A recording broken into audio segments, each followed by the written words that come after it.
Medical Center Renton. Today I'm just going to talk about the process of how we test patients through the drive-thru.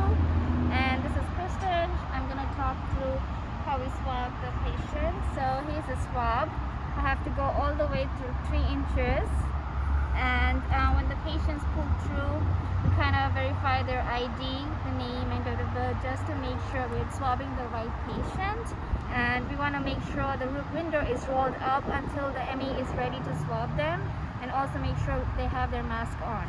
I know it's really difficult for patients with asthma who have difficulty in breathing to have their mask on all the time, but we ask just to have it covering their face while we swab them, and then they can remove it.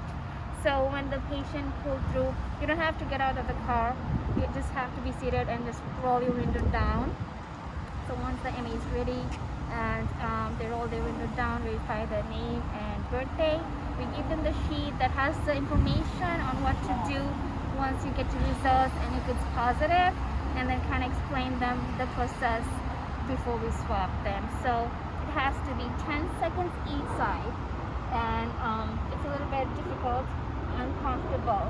If you feel like sneezing or coughing, you can turn your face away from me, but just have your mask on, okay? And so just have them pull the mask right below their nose, covering their mouth.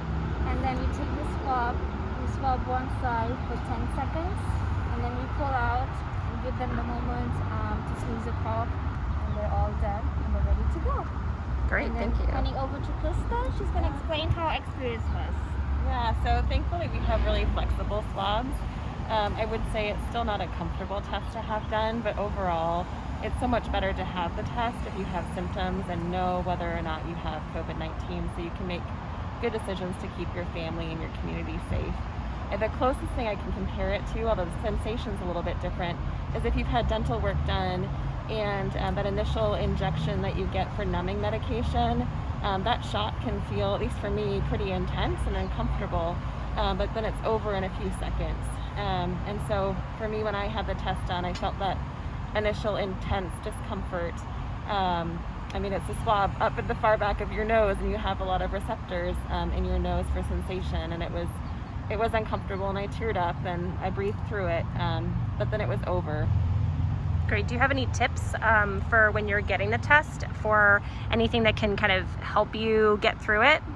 I kind of tell them try holding their breath because it prevents them from sneezing and coughing while swabbing. So holding their breath while swabbing helps them a lot. So. And then having their hands on the steering wheels or however they want to be comfortable. What about you, Kirsten? Any tips? I would say I was nervous. I have a pretty reflexive response to pain and to surprise, and so I was worried that I might grab the person's arm who was doing the test, and I didn't want to cause them any harm or danger, and so I really just prepared myself mentally to stay still and know that it would be temporary, but also I held on, I held my hands tight to keep them from having that knee-jerk response. You can also sit on your hands too, or if you're driving, you can hold onto the steering wheel to trick your brain into staying still. And then based on that, it's a good idea to hold their hands away from the person swabbing, because sometimes when you pull their hands away, the swab can drop and then they have to repeat the process again. So just to avoid all that, just keep your hands away from the ME. Great. Thank you. Okay. Thank you both so much for letting us know what it's like to get a COVID test. Thank you. If you All right. have to do it, I know you can do it. Thank you Yes, so much. You can do it. Thank you.